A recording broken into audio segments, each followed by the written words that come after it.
everyone, welcome back to this channel. In this tutorial, I will show you how to transform any photo into a selective color rose portrait using BBI AI. BBI AI is an AI-powered creative platform that will let you to generate any AI content, like maybe transforms images into creative AI image, or just edit an image, create AI designs, create AI talking photos, avatar videos, and many more. And if you like to try this tool, you can just click the link in the descriptions and pin comment below to access this tool. And okay, let's get started.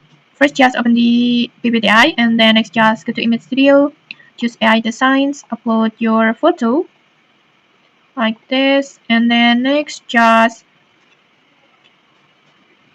write your prompt. Before, I already prepared my prompt like this. And if you want to copy my prompt, just feel free to copy it, and you can also just edit it as you like. And if you want to create your own prompt, you can just create your own prompt. And after that, just choose your AI model, and then choose your ratio, and just click submit and wait for the process. And okay, let's just take a look. Okay, like this, you can see it. In just a few moments, your photo will be transformed into a stunning black and white portrait with a vibrant red rose that instantly becomes the center of attention. I think the result is pretty good. And okay, that's it. Maybe you can just try this effect with your own photo. And if you found this helpful, don't forget to like, comment, and subscribe for more tutorials. Thanks for watching, and see you.